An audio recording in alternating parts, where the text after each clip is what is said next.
Merci, nous pouvons prendre place. Que le nom du Seigneur soit une fois de plus béni cet après-midi. Nous lui rendons encore gloire et grâce pour ce que nous sommes là à ses pieds. Je voudrais emprunter les mots de l'évêque Korok hier, quand il nous rappelle l'expérience de la transfiguration. Alors que Jésus et les disciples sont sur la montagne de la transfiguration, vu l'éclat du miracle qui s'était produit, un homme a suggéré que des tentes soient construites. Parce qu'il pensait qu'il fallait y rester. La gloire était tellement grande et précieuse qu'il a voulu qu'ils élisent domicile désormais sur la montagne. Et quand je vois les choses telles qu'elles se produisent en cette assemblée, je suis émerveillé de voir qu'il y a encore des assoiffés de Dieu. Je suis très émerveillé de voir qu'il y a des gens qui ont encore une telle soif de Dieu qu'ils sont prêts à passer toute une journée sans se fatiguer dans sa présence.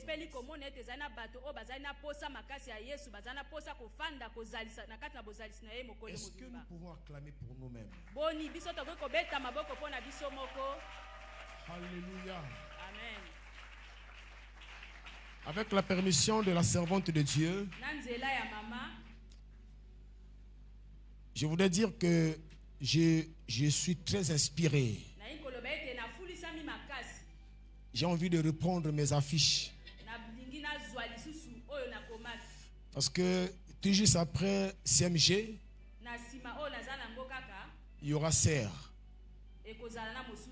CER, c'est la Convention évangélique de réveil de restauration que nous organisons par la grâce de Dieu. En tout cas, pas chaque année, mais chaque fois que Dieu nous convainc. Et cette année, cela est prévu. Et les dates sont arrêtées. Les affiches sont conçues. C'est du 4 septembre au 8 septembre. Je regrette parce que les affiches sont conçues. Sinon, j'aurais bien voulu changer le programme. Parce que je m'inspire. Moi, j'ai été enseigné par Dag, l'un des hommes de Dieu qui a une telle humilité, qui ne se gêne pas de dire que je copie ce qui est bien. Et moi aussi, je ne me gêne pas de copier. En tout cas, je ne me gêne pas. Alléluia. J'ai envie de changer le programme. Pourquoi pas faire une journée continue comme on l'a fait ici? C'est là-bas, nous aurons une conférence le matin. On finit à 13h pour revenir vers 16h. Je suis en train de réfléchir, est-ce qu'il faut refaire les affiches pour que ce soit une journée continue aussi dans la présence de Dieu? Parce que ce n'est pas tous les jours qu'on a le privilège de passer toute une journée dans la présence de Dieu. Non, c'est tellement beau, c'est tellement merveilleux, et cela mérite notre approbation. Que Dieu bénisse encore sa servante, qui n'a pas cessé de m'enseigner. Quelqu'un a dit que les femmes ne prêchent pas, n'enseignent pas. Je ne sais pas dans quelle langue ils lisent leur Bible, avec quelles lunettes ils lisent leur Bible. Mais là vraiment, j'ai été enseigné. Alléluia. Amen. Sur beaucoup de choses, et j'en suis fier. Je voudrais que nous honorons encore la grâce que Dieu a mise en sa servante. Alléluia.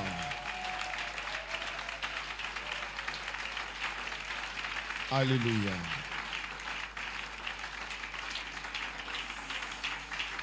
Amen, amen. Une perle rare, espèce en voie de disparition. Et les personnes qui servent Dieu avec leur cœur, avec toute leur énergie, sont une denrée rare. Je suis convaincu qu'elle ne sert pas Dieu parce qu'elle a faim. Elle sert Dieu parce qu'elle a la pelle et elle a le fardeau. Si les gens ne veulent pas le croire, ce que nous voyons suffit pour emprunter les paroles de l'apôtre Paul quand il disait que les gens qui ne croient pas en Dieu sont inexcusables. Parce que s'ils n'ont jamais vu Dieu, mais ils peuvent voir ses perfections invisibles au travers de son ouvrage. C'est-à-dire en regardant ce que Dieu a fait,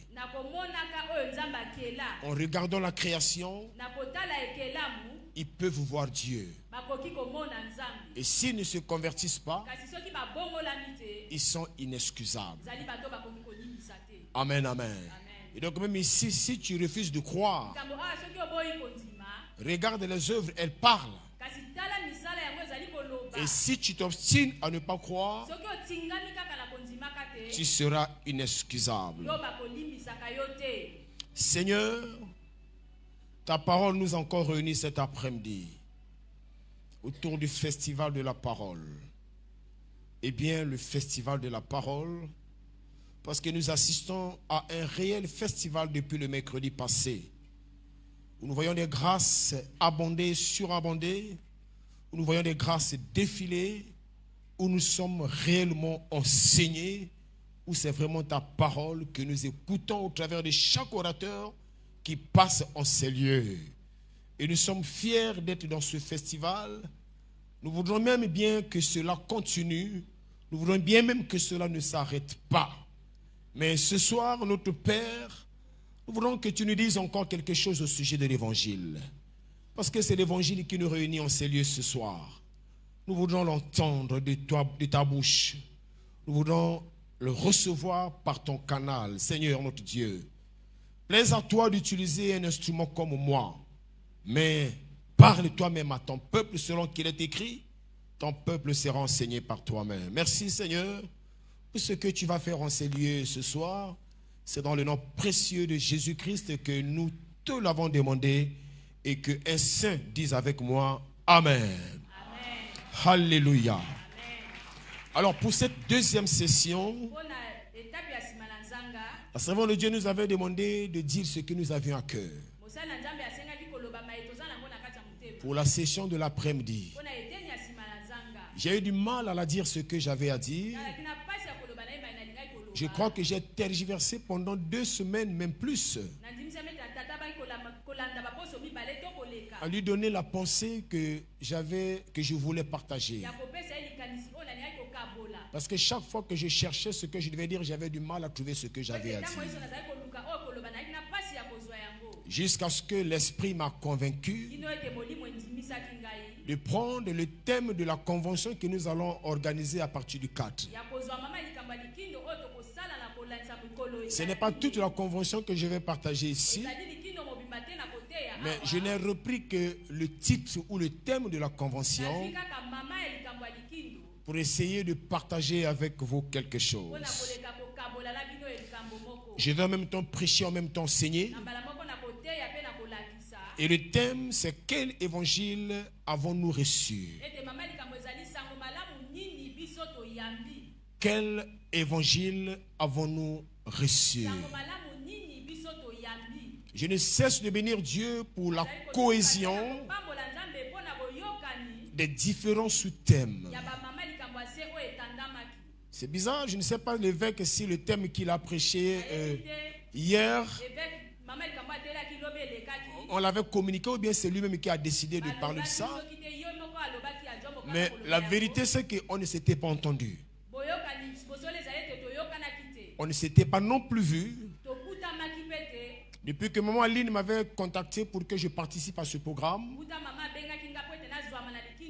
avec le évêque Roch qui est un frère et un ami avec lequel nous partageons beaucoup de secrets. On ne s'est pas vu. On n'a pas échangé sur quoi que ce soit lié au festival de la parole de cette année. Mais quand la servante de Dieu m'a envoyé le programme des interventions, j'ai vu le thème qu'il a développé hier, je crois, l'après-midi. Bizarrement, c'est le même thème que j'avais à cœur de proposer à la servante, mais j'ai hésité. Parce que je voulais seulement dire l'évangile. Et quand j'ai vu ce thème, et j'ai vu celui que moi j'ai proposé à la servante de Dieu, j'ai compris qu'il y avait du divin dans cette affaire.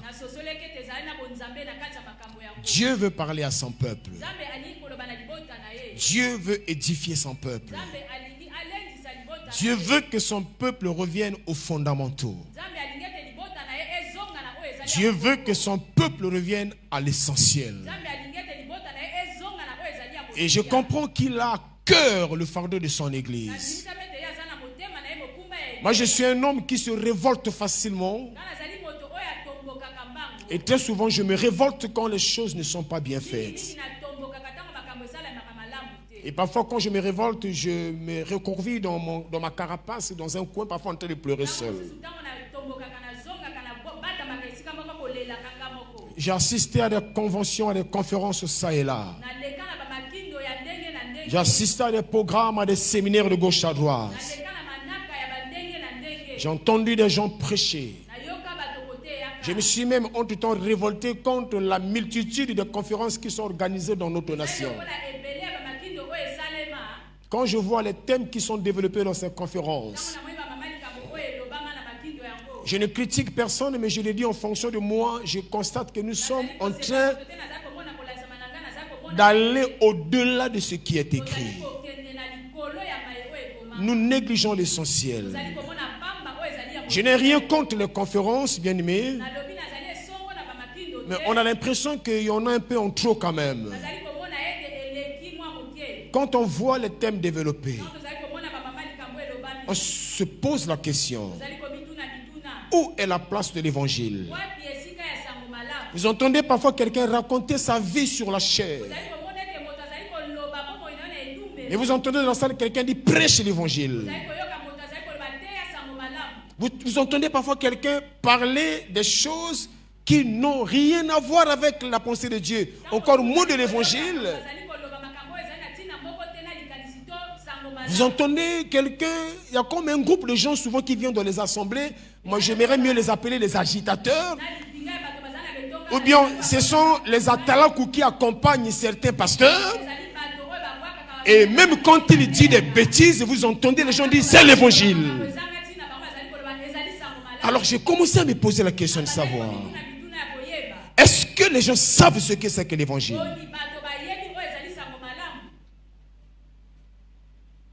Alléluia. Nous nous posons une question aujourd'hui.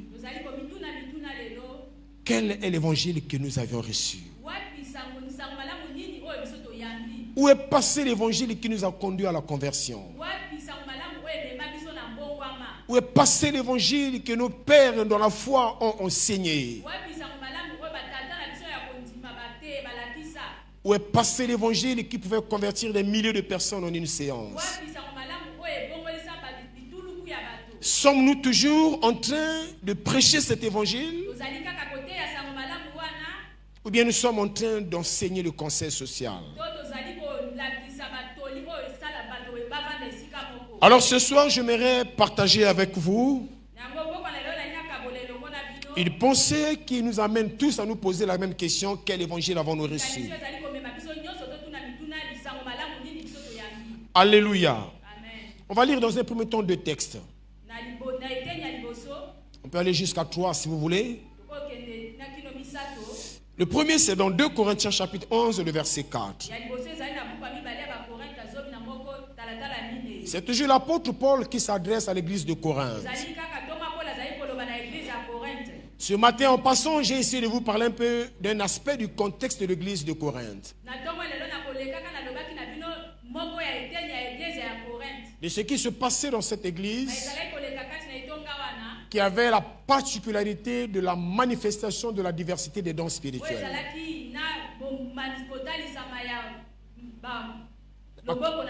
Les dons spirituels, Makabwa Molimo, alléluia. C'était une église, on pourra dire, charismatique. L'église de Corinthe était une église où vraiment les gens parlaient beaucoup en langue. Donc on pourrait dire une église enflammée. Une église bouillante. Une église vivante.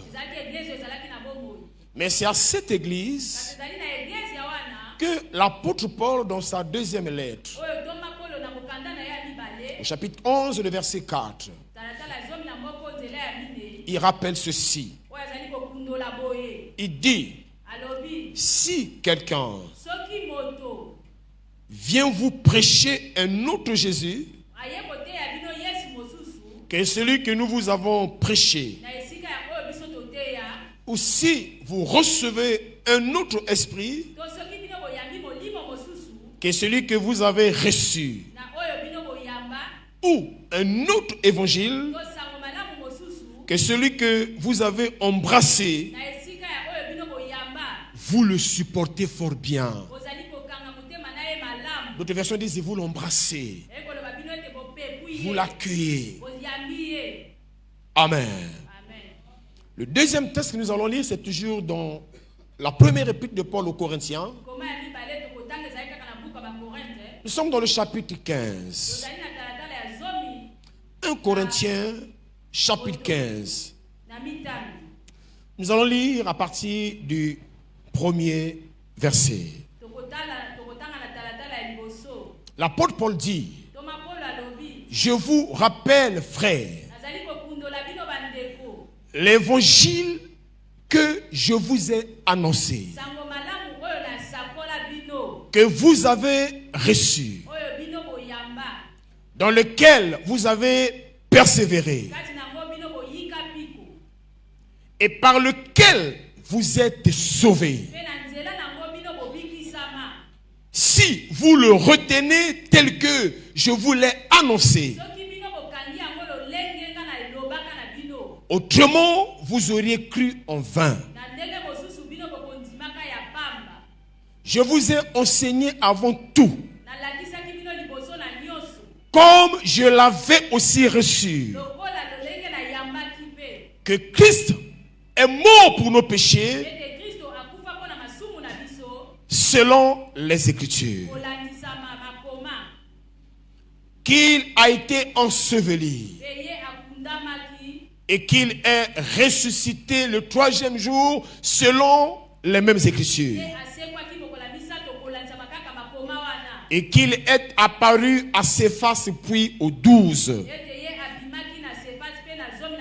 Ensuite, il est apparu à plus de 500 frères à la fois, dont la plupart sont encore vivants et dont quelques-uns sont morts. Verset 7. Ensuite, il est apparu à Jacques, puis à tous les apôtres. Verset 8. Après eux tous, ils m'est aussi apparu à moi comme à l'avortant. Verset 9. Car je suis le moindre des apôtres. Je ne suis pas digne d'être appelé apôtre, parce que j'ai persécuté l'église de Dieu. Amen. Vous savez, j'aime la parole de Dieu. Et moi, je l'ai dit souvent à l'église, quand on l'a lu, on a fait la lecture de la parole de Dieu, on peut avoir l'impression qu'il n'y a plus rien à dire. Parce que les choses sont tellement claires et que parfois ça ne demande pas de commentaires. Quelqu'un dit avec moi Amen. L'apôtre Paul, que j'aime mieux appeler le grand apôtre, même ici il se reconnaît lui-même comme étant l'avorton ou le mort-né. C'est-à-dire un enfant qui est né avant terme. Donc il n'est pas apôtre dans les conditions normales d'un apôtre. Il n'est pas né comme tous les apôtres sont nés. Parce que les vrais apôtres, il a fallu qu'ils marchent avec le Seigneur.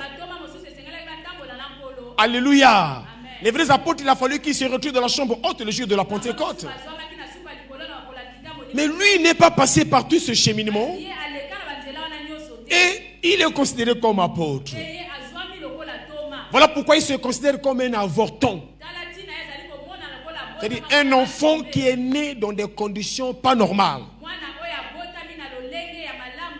Alléluia. Qu'est-ce que nous pouvons remarquer, bien-aimés, dans cette première lettre? L'apôtre s'adresse à l'église de Corinthe. Il leur rappelle quelque chose de très important. Vous allez remarquer qu'au verset 1er, il dit « Frères et sœurs,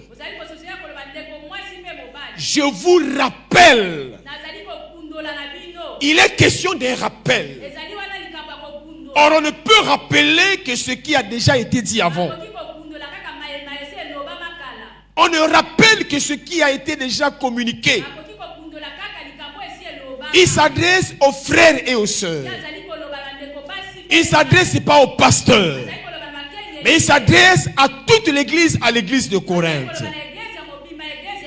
Il dit, je vous rappelle l'évangile que je vous ai annoncé, que vous avez reçu et auquel vous demeurez attachés. Par là, nous comprenons une chose, que l'évangile qu'il annonce n'est pas un autre évangile. C'est le même évangile qu'il avait d'abord annoncé. Il ne fait que le rappeler. Et la deuxième chose ici, il dit que vous avez reçu. Donc ces gens avaient reçu un évangile. C'est le même évangile. Et il dit auquel vous demeurez attachés. Ah, on comprend par là que ces gens étaient attachés à cet évangile. Amen. Ils avaient reçu. Ils sont restés attachés à cet évangile. Et il dit encore, par cet évangile que vous êtes sauvés. J'aimerais ajouter ceci. À condition que vous le retenez tel que je vous l'avais annoncé. Est-ce que quelqu'un me suit?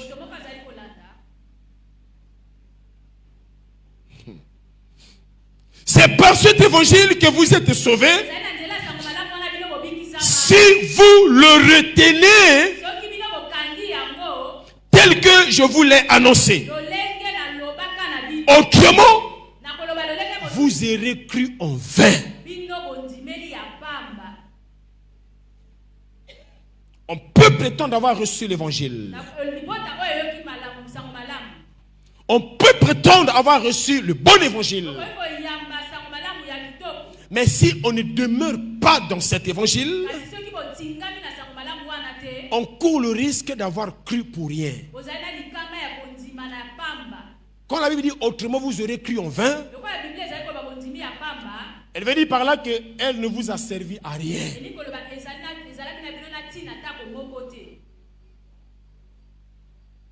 Et je vais reposer la question à une personne ce soir. Quel évangile as-tu reçu? L'évangile du salut ou lequel? Alléluia. Écoutez, il dit, je vous ai transmis comme un enseignement de première importance.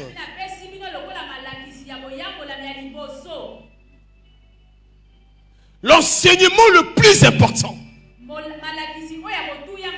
Ça veut dire qu'avant toute chose, avant tous les autres enseignements, l'enseignement de première importance, d'après l'apôtre Paul, c'est l'évangile authentique qu'il a lui-même reçu et qu'il a transmis à l'église.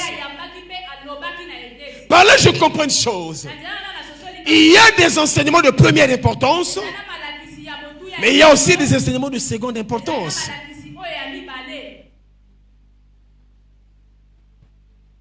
Alléluia. Alléluia. Il dit ce que j'avais moi-même reçu. Vous allez remarquer après on met 2 points. Amen. C'est ça? On met 2 points. Quand on met 2 points, qu'est-ce que cela veut dire? Ça veut dire qu'on va maintenant se mettre à citer. On est d'accord? Là, on commence maintenant à nous citer cet évangile.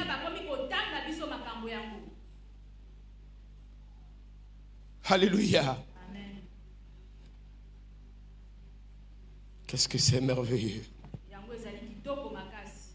J'avais moi-même reçu, il dit, je vous ai transmis comme un enseignement de première importance ce que j'avais moi-même reçu, 2 points. Et qu'est-ce qui vient à la suite? Christ est mort pour nos péchés. L'évangile, ce n'est pas le voyage. L'évangile, ce n'est pas le mariage. L'évangile, ce n'est pas la richesse.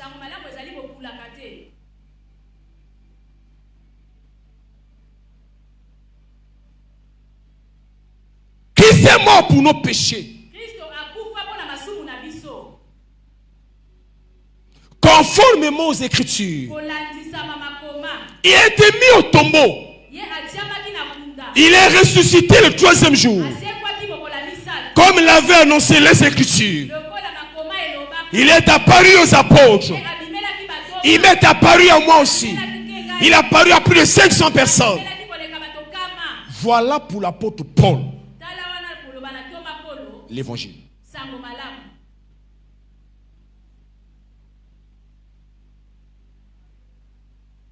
Alléluia.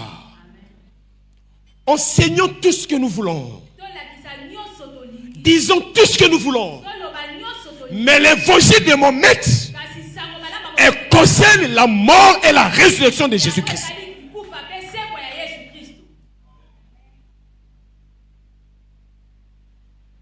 On levait la croix de la Bible.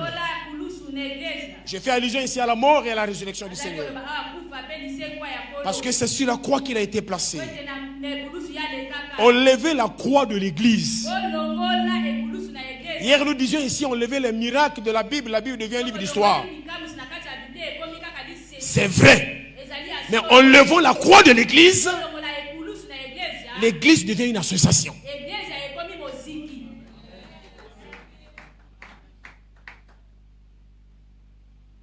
On a souvent tendance à compliquer l'évangile pour rien. On a tendance à vouloir associer à l'évangile des choses qui n'ont rien à voir avec elle. Elle n'a pas besoin d'association quelconque. Elle n'a besoin de rien d'autre. À lui seul, il suffit tel qu'il est. Christ mort et ressuscité. Cela nous suffit.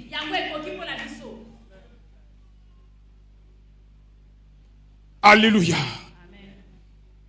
Le même apôtre Paul, il a écrit à l'église de Galatie. Il s'est inquiété à leur sujet. Parce que ces gens aussi avaient reçu l'évangile. Mais après, ils ont commencé à ajouter des choses. En fait, ils n'ont pas annulé l'évangile. Ils ont gardé l'évangile, mais ils ont voulu associer à cet évangile d'autres pratiques. Et quand l'apôtre Paul approche cela, il va leur écrire une lettre dans laquelle il était très intransigeant. Il commence même par dire qui vous a ensorcelé. qui vous a envoûté. Parce qu'il a considéré cela comme un envoûtement. Parce qu'il ne pouvait pas comprendre des personnes qui ont reçu l'évangile qui est suffisante. Il est pleinement suffisant pour sauver. Dans ses propres termes sans ajout.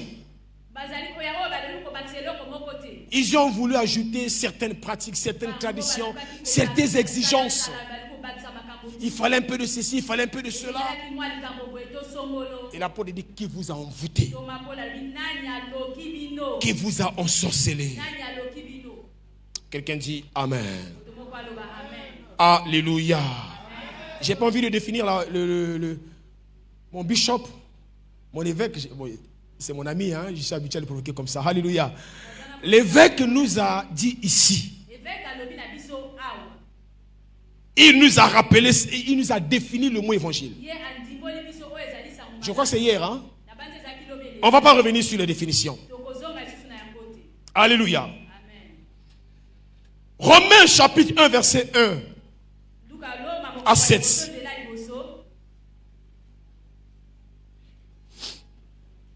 Romains 1, verset 1 à 7. Paul dit certaines choses au sujet de cet évangile.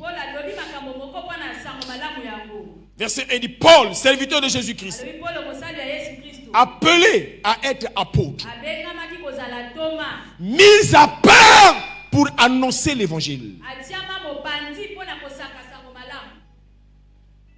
Mis à part pourquoi? Pour annoncer quoi? Mis à part pour annoncer l'évangile. Il dit l'évangile qui avait été promis auparavant de la part de Dieu par les prophètes dans les saintes écritures. Donc cet évangile a été promis bien avant par Dieu lui-même. Et on dit et qui concerne son fils.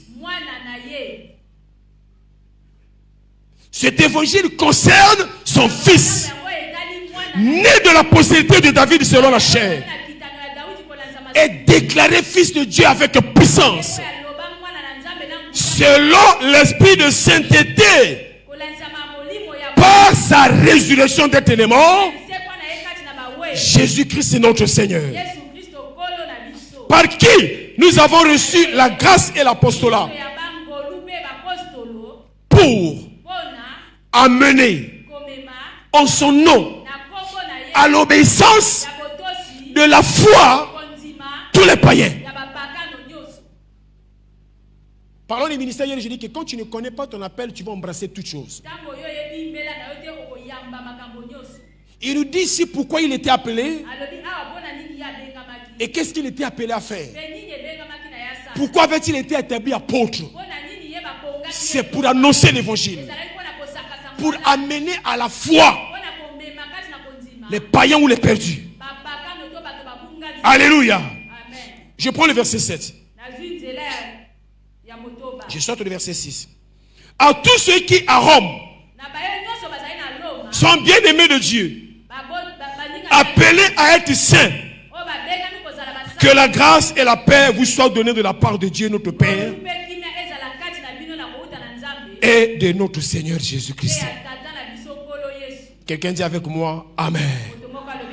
Alléluia. Alléluia. Alors, comme on peut le constater, on a l'impression qu'il peut y avoir d'autres évangiles. Y a-t-il 2 évangiles? Y a-t-il 3 évangiles? Ou si vous voulez, il y a plusieurs évangiles. Y a-t-il plusieurs évangiles? Non, il n'y a qu'un seul évangile. Mais la tendance actuelle, c'est de nous amener à croire qu'il y a plusieurs évangiles. Quelqu'un dit avec moi Amen. Alléluia. Alors, je vais vous parler de la nature de l'évangile de Christ. Et après, je vais essayer de vous parler de ce qu'on pense être l'évangile, mais qui n'est pas l'évangile. Amen. Amen, amen. Ou bien j'inverse. Bon, je commence par l'évangile lui-même. Qu'est-ce que l'évangile? Je ne vais pas définir comme je disais. Hein? Alléluia. C'est-à-dire l'évangile du Seigneur, le véritable évangile. Connaît-il exactement le seul vrai évangile? Connaît-il exactement? Avant d'y arriver, je vais vous dire une chose. Vous savez, j'aime naviguer dans les Écritures.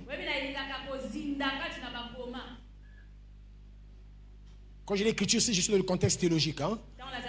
C'est-à-dire, dans la Bible, quand vous lisez les Écritures, ça nous ramène à l'Ancien Testament. Amen. J'aime toujours chercher l'origine des choses. J'aime toujours savoir comment ça a commencé pour que ça arrive à ce qu'on est aujourd'hui. Je suis allé dans le livre de Exode, chapitre 20, versets 22 à 25. Exode 20, 22 à 25. L'Éternel dit à Moïse, tu parleras ainsi aux enfants d'Israël. Vous avez vu que je vous ai parlé depuis les cieux. Vous ne ferez point de Dieu d'argent et de Dieu d'or pour me les associer. Vous ne vous en ferez point. Tu me lèveras un autel de terre sur lequel tu offriras des holocaustes et des sacrifices d'action de grâce. Tes brebis et tes bœufs, partout où je rappellerai mon nom, je viendrai à toi et je te bénirai. Si tu me lèves un autel de pierre, tu ne le bâtiras point en pierre taillée, car en passant ton ciseau sur la pierre, tu la profaneras.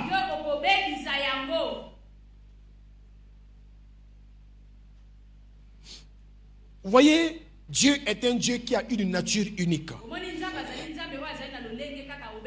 Il ne change pas. Il reste le même.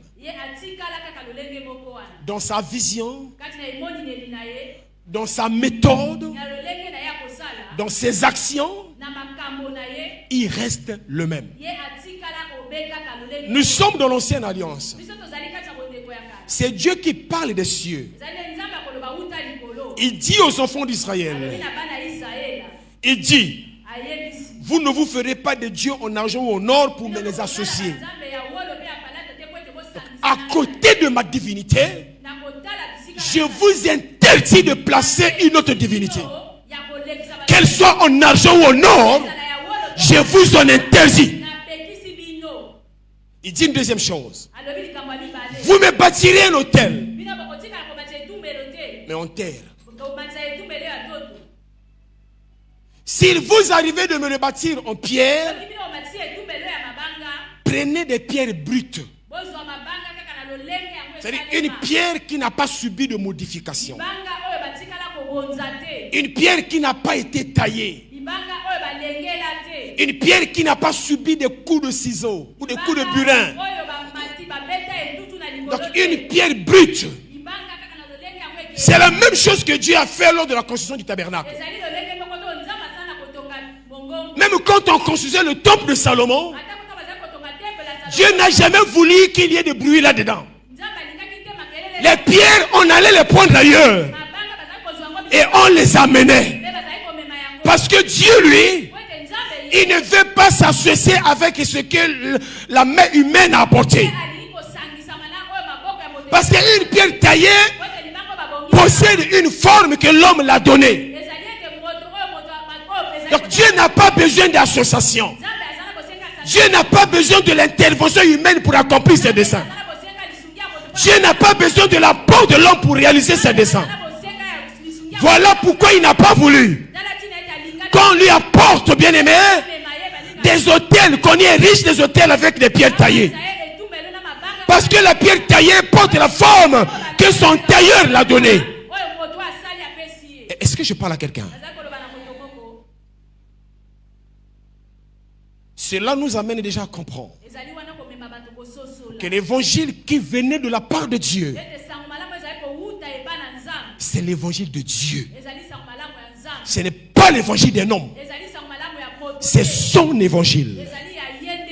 Il n'a pas besoin de l'apport de quelqu'un. Il n'a pas besoin d'une intervention humaine. C'est son évangile.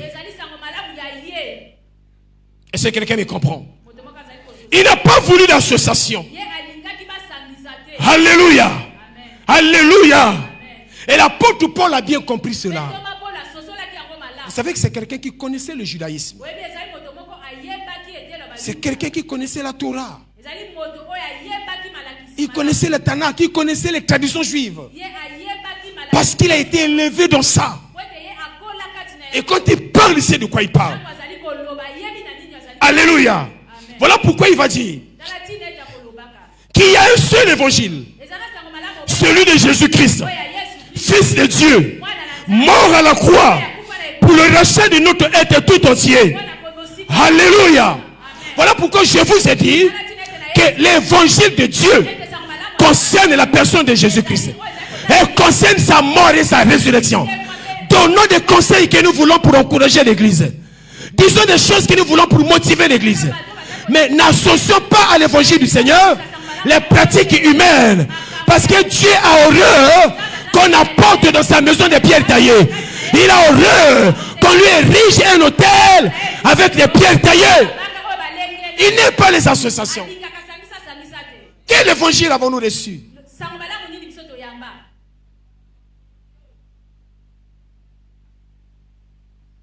Est-ce que je parle à quelqu'un? Alléluia. Je vais revenir sur ce que je disais tout à l'heure, Galates. Galates chapitre 1er. Paul s'étonne comment une église que lui l'a bâtie. Il leur a donné l'enseignement de première nécessité qu'il leur a donné, c'était l'évangile. Écoutez son étonnement. Galates 1 verset 6, à partir du verset 6. Il dit, je m'étonne que vous vous détourniez si promptement de celui qui vous a appelé par la grâce de Christ pour passer à un autre évangile. Non pas qu'il y ait un autre évangile, mais il y a des gens qui vous troublent et qui veulent renverser l'évangile de Christ, qui veulent le renverser, qui veulent le tourner, qui veulent le modifier. L'évangile de Christ. Écoutez ce que dit par la suite. Comme un ange du ciel vous annoncera un autre évangile que celui que nous vous avons prêché et que vous avez reçu, qu'il soit maudit. Nous l'avons dit précédemment et je le répète à cette heure. Si quelqu'un vous annonce un autre évangile que celui que vous avez reçu, qu'il soit maudit. Bien aimé, regardez avec quelle intransigeance l'apôtre Paul s'agit. Il s'adresse à l'église de Galate. Alléluia. Pourquoi il leur dit ça?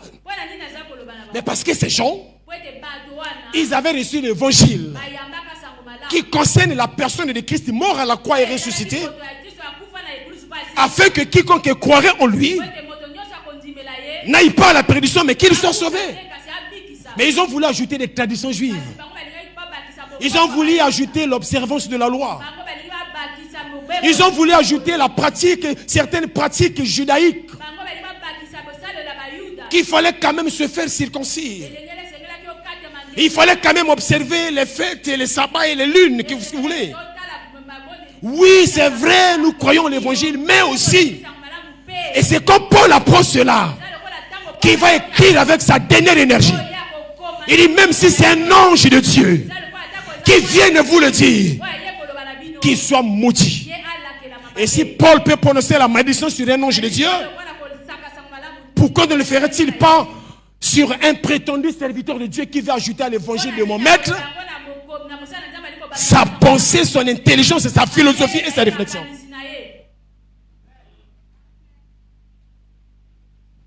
Alléluia. Amen. Alléluia. Amen. Ça devait nous interpeller.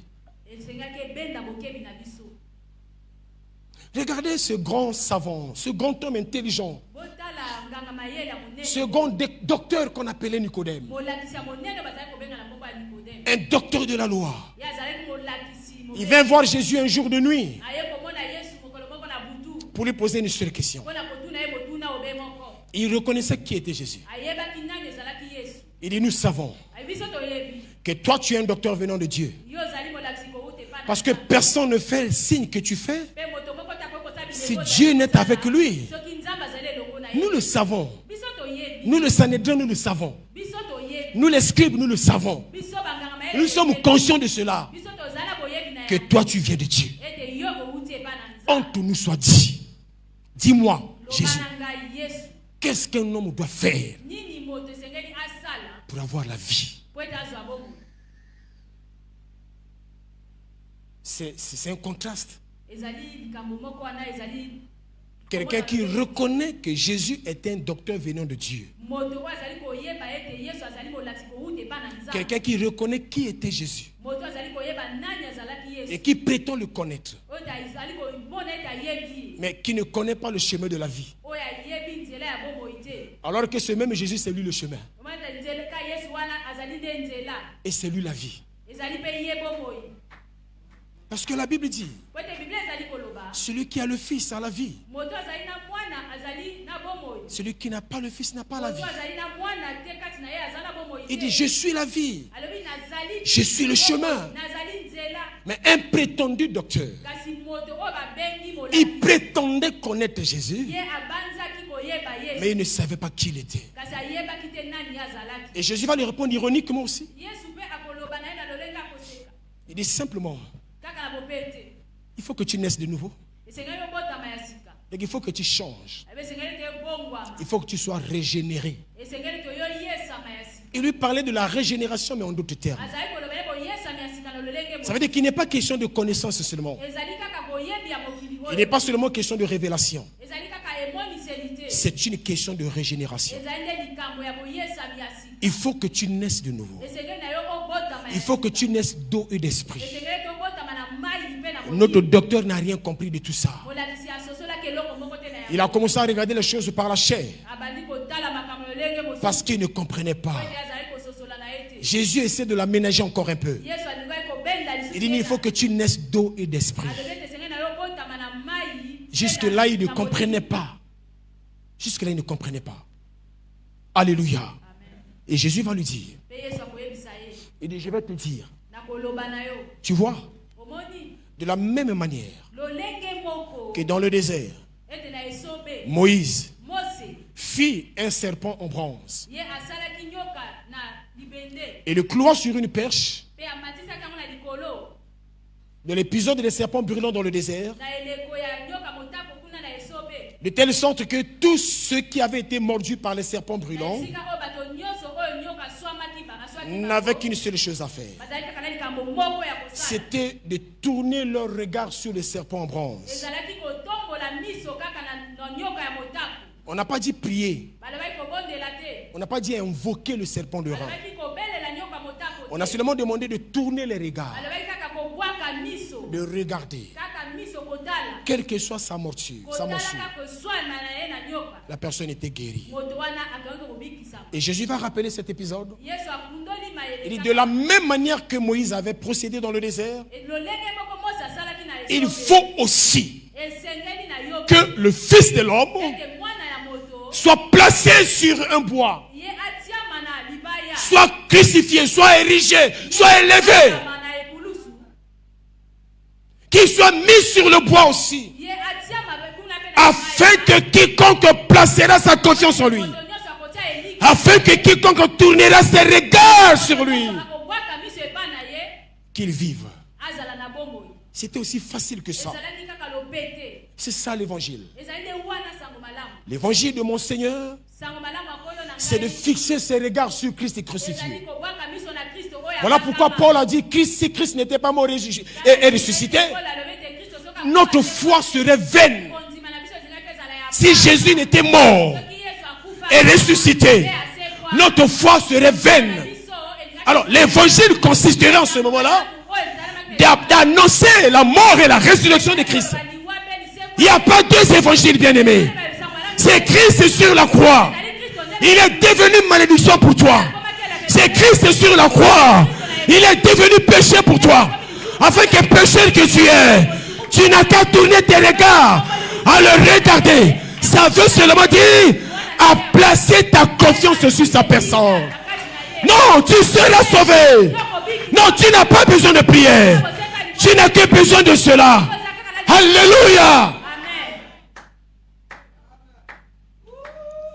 L'évangile de mon maître, c'est celui-là. Ce n'est pas le voyage. Ce n'est pas le mariage. C'est Christ crucifié. Alléluia.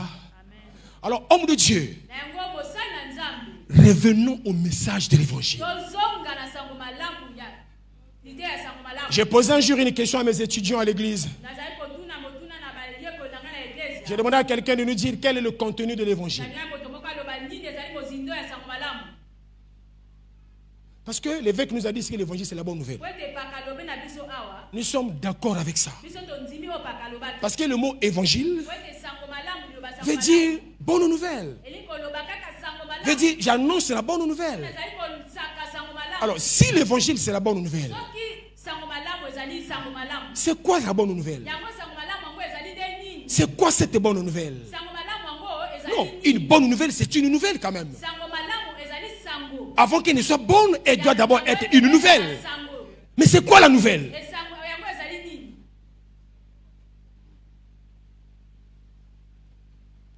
Alléluia. Beaucoup de chrétiens ne connaissent pas le contenu de la bonne nouvelle. C'est pour ça que Jésus est venu. Je vous disais hier quand je parlais de l'art du ministère que Jésus savait pourquoi il était venu. Et il ne pouvait pas faire autre chose que ce pourquoi il était venu.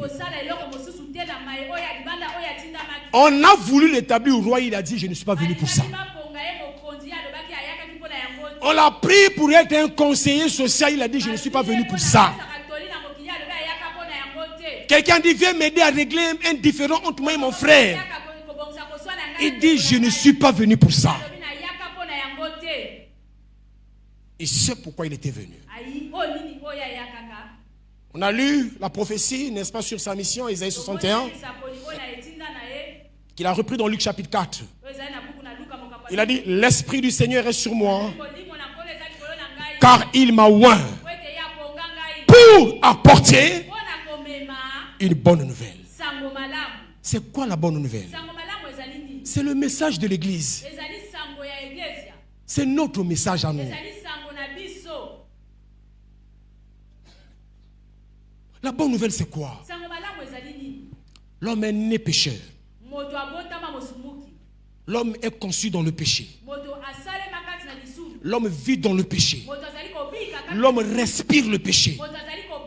J'aime l'apôtre Paul quand il dit même le bien que je veux faire, je n'arrive pas à le faire. Le mal que je déteste, que je ne veux pas faire, mais je me vois toujours en train de le faire. Il dit mais qui me délivrera? Je vous ai dit hier que le ministère est né d'un problème. Le problème de l'humanité depuis la nuit des temps s'appelle le péché. C'est lui qui apporte la maladie. C'est lui qui apporte la mort. C'est lui qui apporte la malédiction. C'est lui qui apporte la condamnation. Et Dieu de son amour, il a voulu sauver l'homme de ce fléau. Il a utilisé toutes les méthodes possibles. Il a donné la loi pour qu'elle soit observée. De telle sorte que celui qui l'observera soit sauvé. Aucun homme, depuis les patriarches, en passant par les prophètes et les rois,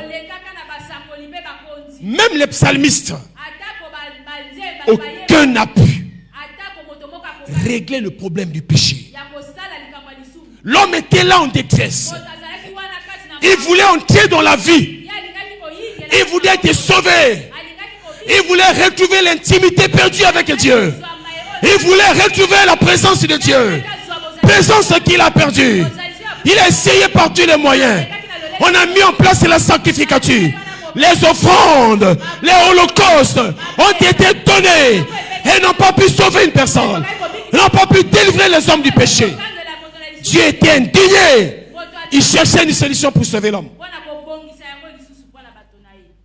Il s'est dit lui-même, que ferai-je? Qui m'aidera?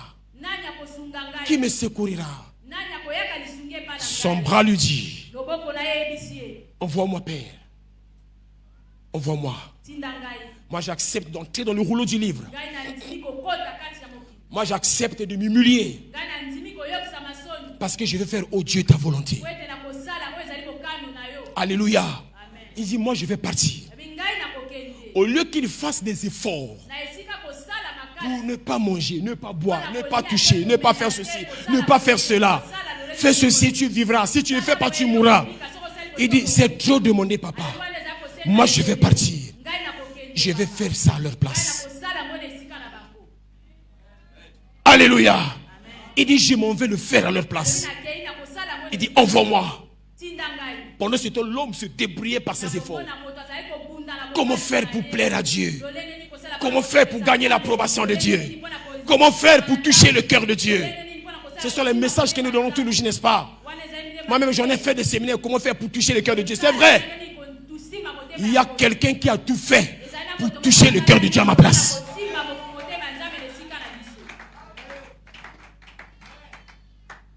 Il dit, envoie-moi. Il est descendu. Alléluia. Avec une nouvelle. Il est descendu avec une nouvelle. Alors une bonne nouvelle. Voilà pourquoi il dit dans Luc chapitre 4, aujourd'hui, cette portion de l'écriture vient de s'accomplir. Car j'ai été loin pour apporter la bonne nouvelle. La bonne nouvelle, c'est quoi? C'est ce que Paul dit dans Romains. Romains 3, 23, Romains 6, 23 aussi. Car le salaire du péché, c'est la mort. Mais le don gratuit de Dieu, c'est la vie. La vie éternelle qui se trouve en Jésus. Alléluia. Alléluia. Et dans Jean 3,16, le verset le plus populaire des évangélistes, la Bible dit que Dieu a tant aimé le monde qu'il a donné son Fils à la place des pécheurs, à la place des voleurs, à la place des assassins. Il a donné son Fils afin que quiconque placera en lui sa confiance, qu'il soit sauvé, qu'il ait la vie éternelle. N'est-ce pas là la bonne nouvelle? N'est-ce pas là la bonne nouvelle? Mais c'est ça l'évangile. L'évangile, ce n'est que ça. Jésus a tout accompli pour nous. Il est devenu péché pour nous. Il est mort pour tes péchés. Il n'y a plus de condamnation pour celui qui accepte de placer en lui sa confiance. N'est-ce pas une bonne nouvelle ça?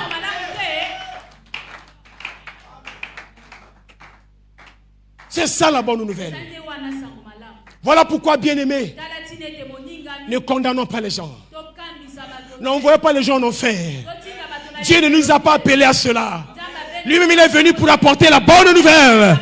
La bonne nouvelle, c'est pour les pauvres. C'est pour les pécheurs. C'est pour les koulouna.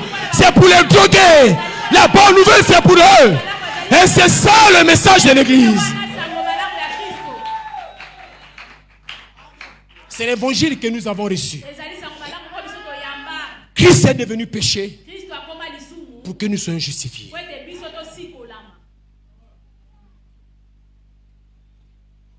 L'évangile, ce n'est pas un spectacle. L'évangile, ce n'est pas un cinéma. L'évangile est sacré. Il est question d'une vie, mes bien-aimés. Il est question d'un sang innocent. Il est question d'un homme qui n'a pas péché, qui a accepté de devenir péché. Je ne peux pas monter sur la chair alors que je suis en train de parler de ces choses et considérer cela comme une plaisanterie. Non, bien-aimé, la chair n'est pas un lieu de théâtre. L'évangile est sacré. Il y a quelqu'un qui a payé le prix de sa vie. Il a donné sa vie pour ça. Ye apesa bomoi na ye mpo na yango. Et ne vous en faites pas. Yango tungisama te. Il est assis au ciel, il regarde tout ce que nous faisons. Ye avandi na lola azali komona mai nyonso tozali kosala. Les couronnes nous attendent, bien-aimés. Pe bamitole ezali kozela biso balingami. Quel évangile avons-nous reçu? Sango malamu nini biso toyamba? De la prospérité, ce n'est pas l'évangile. Bofuluki ezali sango malamu te. Docteur Aline a dit hier ici, Olatiali na lobi lobe elekaki awa. les quelques rares fois où Jésus a parlé de l'argent dans la Bible, Banbala oyo Yesu aloba na oyo etali misolo na Biblia. ce n'était pas un bien. Ezalaki na mpona ntina malamu te. On est d'accord? Amen. L'argent, c'est un bon serviteur. Mbongo ezali mosali ya malamu. Vous savez que j'aime l'argent plus que vous tous ici. Hein? Oyebi na lingi misolo koleka bino nyonso awa. Alléluia. Voilà pourquoi je suis dans tout. Tala ntina ete nasalaka nyonso. J'aime l'argent. Nalingaka misolo.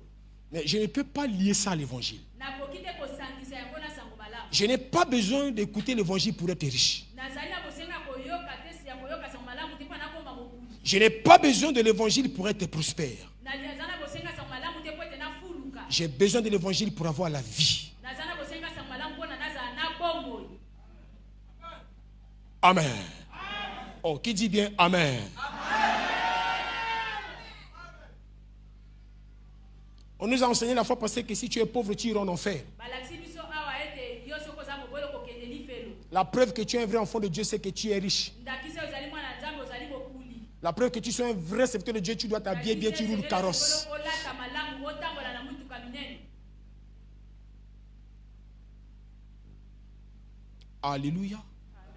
L'évangile n'a rien à voir avec ça. Sango malamu ezana likambo moko te na yango. Serviteur de Dieu, Mosala nzambe. encourageons les gens à entreprendre. Tolendisa bato bayeba kokota kati na mibongo. Encourageons l'église à travailler. Tolendisa eglise eyeba kosala. Moi, je suis un exemple pour mon église Nga nazali ndakisa mpona eglise ya na ngai. parce que je suis un petit entrepreneur. Po ete nazali moto oyo azali kati na mombongo. Mais je le fais pour les inciter. Nasalaka yango mpona kotindika bango. Il m'arrive de voyager souvent Ekomelaka ngai nabemuka mingi dans mingi. certains pays en dehors du Congo. Na libanda bamboka mosusu libanda na mboka na biso. Les plus grands hommes d'affaires que je vois, ce n'est pas les chrétiens. Bato ya minene ya mimbongo nakutamaka ezali bakristo te. Il y a des bons païens Eza na bapakano qui ont des grandes entreprises, oyo baza na bamisala minene qui tiennent des grosses entités, oyo bazali kuna na bamisala ya minene mais ils ne sont pas enfants de Dieu. kasi bazali bana na nzambe te. Donc l'évangile n'a pas été envoyé pour nous rendre riches.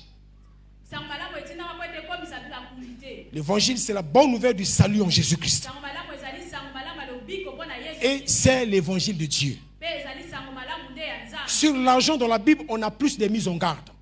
Na biblia ya babenga mingi mingi matoi. C'est plus des mises en garde Ezali mingi mingi kobenga matoi. au sujet de l'argent. Mpo na oyo etali misolo. Quelqu'un dit Amen. Moto moko alobi kilo. C'est cet évangile-là Ezali nde sango malamu wana qui est ce qu'on appelle la puissance de Dieu pour le salut de quiconque croit. oyo ezali nguya ya nzambe na moto nyonso oyo azali kondime. Et quand nous l'annonçons telle qu'elle, Ntango biso tozali koloba yango lolenge ezali il ne peut y avoir que des résultats. ekoki kozala kaka na bambano.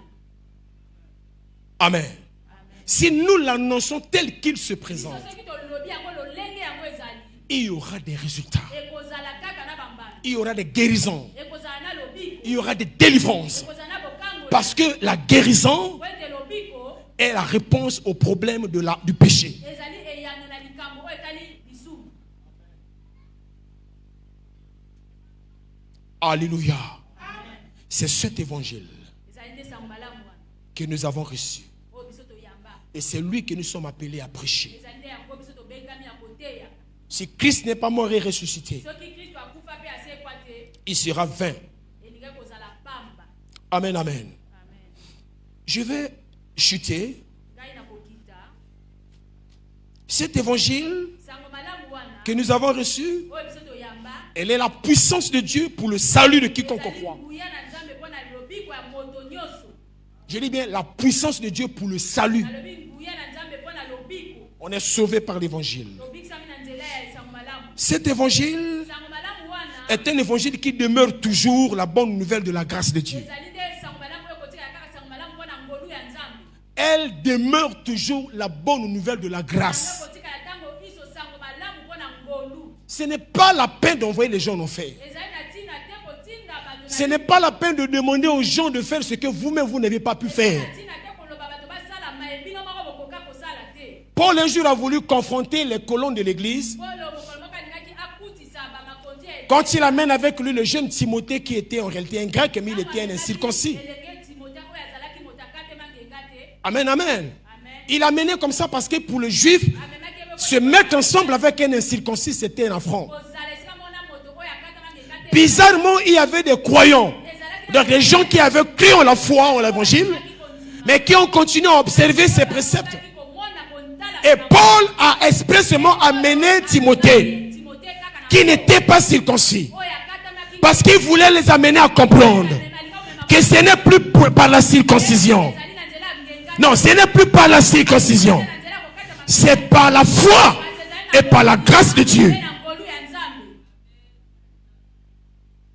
Donc, ne demandons pas aux gens ce qu'ils ne pourront pas faire. Vous et nous sommes tous ici présents des pécheurs. Qui dit qu'il ne pêche pas? Qui suivra sa main pour dire qu'il ne pêche pas? Mais si Dieu ne nous a pas envoyé en enfer, pourquoi voulez-vous envoyer en enfer ceux qui pêchent? L'évangile, c'est l'évangile de la grâce. Dieu a de la compassion pour les perdus. Et c'est cet évangile que nous devons annoncer. Montrer aux gens bien-aimés que malgré leurs péchés, il y a un Dieu qui les aime tels qu'ils sont. Il veut qu'ils viennent à lui. Il veut leur faire grâce. Parce qu'il a dit, je suis venu pour proclamer une année de grâce.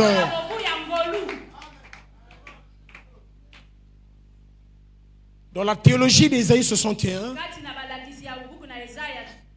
il y a un aspect que Jésus a expressément laissé de côté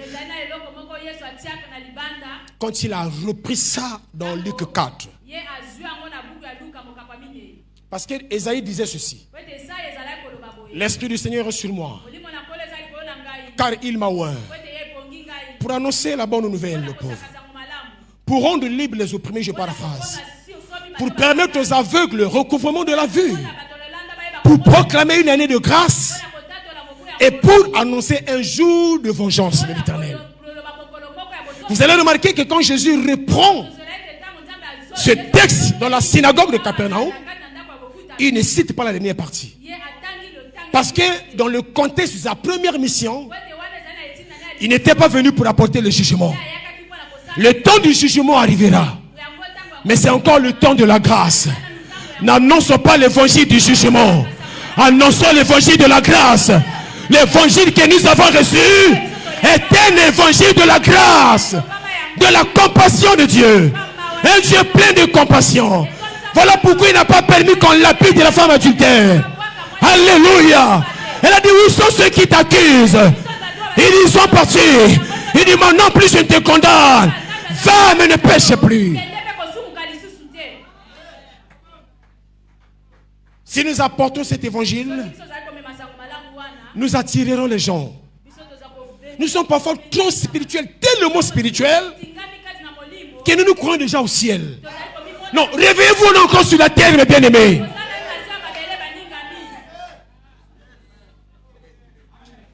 C'est le temps de la grâce.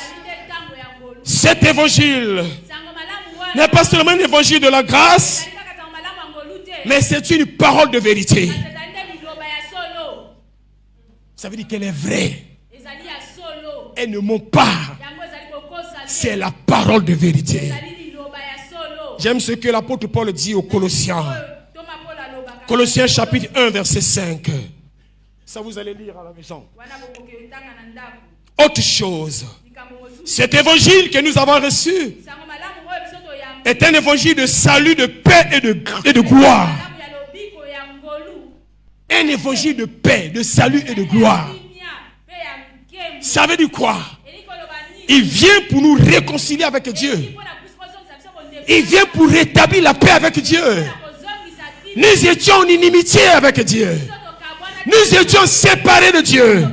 L'évangile est là, bien-aimé, pour réconcilier les gens avec Dieu. Si quelqu'un n'a pas Dieu, ta mission c'est de le réconcilier avec Dieu. C'est une parole de réconciliation. C'est l'évangile que nous avons reçu. Et enfin, c'est un évangile de gloire. Parce que c'est là où nous entrons dans la gloire de Dieu. Le seul chemin vers la gloire s'appelle l'évangile.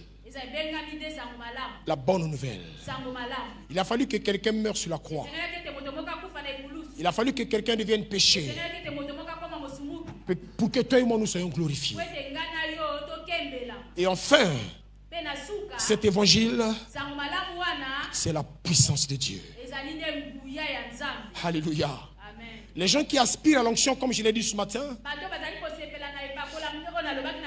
je l'ai souvent dit à mes étudiants à l'église, et ils ont toujours expérimenté cela. Quand on va annoncer l'évangile du Seigneur, la puissance de Dieu nous accompagne. On ne force pas les miracles. On ne force pas les guérisons. Moi, je ne connais plus ce temps où je devais transpirer pour prier pour quelqu'un pour une guérison. Non, je ne connais plus ce temps-là. L'évangile suffit. Je termine par ce témoignage. J'ai eu un frère dans mon ministère. Un bel homme. Un garçon très intelligent. Et qui travaillait, qui avait un très bon salaire. Il aimait s'habiller. En tout cas, un bel homme. C'est-à-dire, au moni moninga mobali. Tu vois l'homme. Oui, penza au mobali. Tu dis, en tout cas, c'est un homme. Quand le l'évêque rokoboy. Alléluia. Amen. Mais, Kasi, Azana moi cité. il n'a pas de femme. Abotakate. Il n'a pas encore d'enfant. Tala ma voiture. Il a beaucoup de voitures. Talaga de robe yabilamba. Il a beaucoup d'habits. Moi cité. Il n'a pas de femme. Lui il connaît. Il était notre enfant commun avec lui. Parce qu'il avait épousé une fille de son église.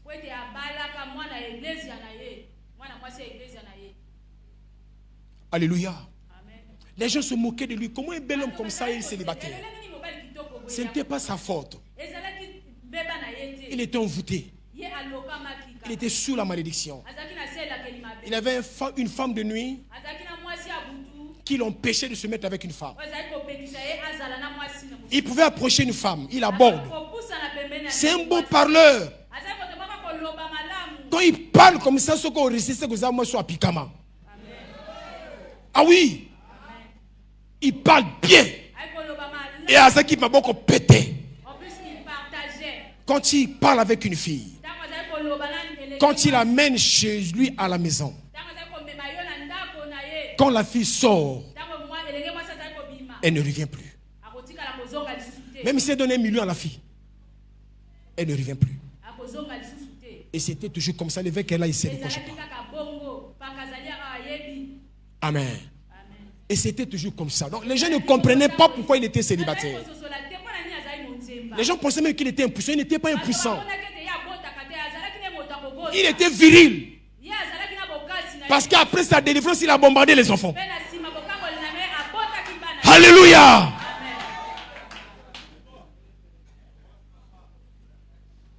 Un jour, je suis chez moi à la maison. À l'époque, j'habitais à l'église. Et je le vois passer dans ma ruelle. Je l'interpelle. Je dis, frère. Il dit, oh, pasteur, tu vis ici? Je dis, oui, je vis ici. Il dit, mais moi j'ai trouvé une maison en bas là. Je vais la Nakazo. Je dis, mais viens, ne passe pas comme ça. Viens quand même voir la maison du pasteur. Je l'amène à la maison. Elle s'assoit. Mon épouse et moi, nous avons commencé seulement à lui parler de la bonne nouvelle. On n'avait pas prié pour lui. On lui a seulement parlé de ce que Jésus a fait sur la croix. On lui a seulement annoncé l'évangile. La bonne nouvelle de paix et de réconciliation avec le Seigneur.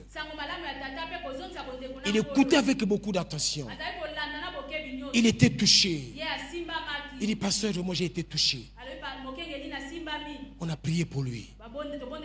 Il dit, va à l'église ici, il faut revenir. Il dit, pasteur, je reviendrai. Il est parti, à peine parti. Je prends 5 minutes, maman, je termine par ce témoignage. Il est parti. Aussitôt parti. Je suis allongé. Non, mon épouse est allongée dans le canapé. Moi, je suis dans la chambre. Je dis bien aussitôt. Aussitôt, une pression est entrée dans notre maison. Tellement réel et vrai que mon épouse était hypnotisée. Un vent impétueux est entré dans la maison à tel point qu'il n'arrivait, mon épouse n'arrivait plus à parler. Elle était comme hypnotisée. Quand le vent rentre dans la maison, elle se lève parce qu'elle voulait aller fermer la maison. Non, elle voulait sortir, pardon. La porte s'est fermée toute seule. Elle s'est verrouillée. Moi, je suis dans la chambre. Je sens une oppression. Je me lève. Je dis, Satan, qu'est-ce que tu veux faire ici? Je sors, mon épouse était KO. J'ai pris autorité, je n'ai plus parlé, mais je l'ai relevée. Elle sort comme une revenante. Il dit, chérie, tu n'imagines pas ce que je viens de voir. Il dit, à peine j'ai posé ma tête, une femme bizarre est entrée ici. Elle m'a dit, que voulez-vous faire? Vous voulez la mener où? Vous savez là où on a commencé? Vous connaissez notre histoire? Qui êtes-vous? Que voulez-vous faire? Je ne laisserai pas comme ça. Elle était furieuse en colère. On avait seulement annoncé l'évangile. Est-ce que quelqu'un me comprend? On avait seulement annoncé la bonne nouvelle. Alléluia. Et ce frère est délivré aujourd'hui. Il a 4 enfants aujourd'hui. Donc cet évangile, c'est l'évangile de la puissance de Dieu. Elle a tellement de puissance pour délivrer qui que ce soit. Si nous le retenons dans ces termes, on n'a pas besoin de le mélanger, il est suffisant. N'apportons pas les pierres taillées. N'apportons pas le feu étranger. Prêchons seulement ça. Disons seulement ça. Le reste, Dieu s'en occupera. Que Dieu bénisse sa parole. Alléluia. Alléluia. Je prends 1 minute. Ah, on m'en avait donné 5 ans. Je prends 2 minutes et nous allons prier.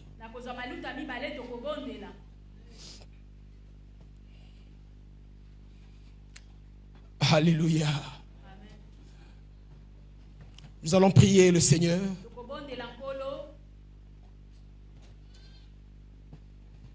Merci Seigneur. Ta parole, quand elle sort, elle ne sort jamais en vain. De toi, nous avons appris une chose. La prédication de la croix qui est une folie pour ceux qui périssent. Mais elle est la puissance de Dieu pour le salut de quiconque croit. Tu as tout accompli sur la croix. Tu t'es chargé des péchés, des maladies. À la croix, tu as même dépouillé le prince de ce monde. Tu l'as livré en spectacle. Tu as donné le triomphe à tes élus. Et tu l'as confondu. Par la puissance de l'œuvre de la croix. Je crois, Seigneur, en la puissance que tu dégages derrière cette œuvre-là. Là-dessus, tu as cloué nos maladies. Là-dessus, tu t'es chargé de nos peines. Là-dessus, tu t'es chargé de nos souffrances. Tu es devenu malédiction pour que nous soyons bénédiction. Tu es devenu péché afin que nous devenions justice de Dieu. Seigneur, c'est cet évangile que nous venons d'annoncer. Maintenant, je te demande une seule chose. Lève-toi, Seigneur. Confirme cela. Guéris les malades maintenant. et délivre les captifs maintenant. C'est ton évangile, c'est la démonstration de ta puissance. Et tu as toujours confirmé cela. Non pas à cause de moi, Seigneur, mais à cause de ton nom. Et à cause de ce peuple qui a écouté ce message. S'il y a un malade parmi eux aujourd'hui, je te prie maintenant d'ôter la maladie. Et que tous ceux qui sont malades soient guéris au nom puissant de Jésus. Pendant que je suis en train de parler, si quelqu'un est souffrant, il peut remarquer seulement comment la maladie est en train de quitter son corps. Pendant que je suis en train de parler, si tu as un mal quelque part, tu peux commencer à le chercher. Tu peux commencer à constater comment il est en train de partir. Tu peux commencer à faire un mouvement que tu ne faisais pas. Au nom puissant de Jésus-Christ, que tous les malades soient guéris maintenant. Dans le nom puissant de Jésus-Christ. Merci Seigneur.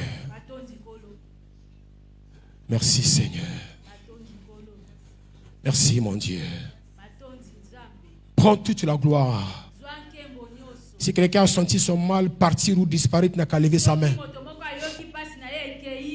Si pendant que nous prions, tu avais mal quelque part, tu n'as qu'à lever ta main. Ou bien si tu es là et que tu as un mal ou une douleur qui est là, je veux que tu lèves seulement ta main aussi. Tu vas te guérir maintenant. Dans le nom puissant de Jésus-Christ. Lève ta main, toi qui es malade. Au nom puissant de Jésus-Christ. Que le mal quitte ton corps. Sois totalement guéri maintenant. Au nom de Jésus-Christ. Alléluia. Essaie de regarder. Qui a vu son mal partir? Qui a vu son mal partir? Oui, qui a vu son mal? Tu as vu ton mal partir? Toi seul? Ce n'est pas possible. Qui encore a vu son mal partir? Toi aussi? Tu as remarqué quelque chose? C'est parti? Qui encore? Papa, toi aussi, qu'est-ce que tu as remarqué? Tu as remarqué quoi? Tu es devenu léger. Qui encore? Oui, maman, là-bas, qu'est-ce que tu as remarqué? Tu avais mal au ventre? C'est parti là. Tu l'as plus. Est-ce que quelqu'un peut acclamer pour Jésus maintenant? Alléluia! Alléluia!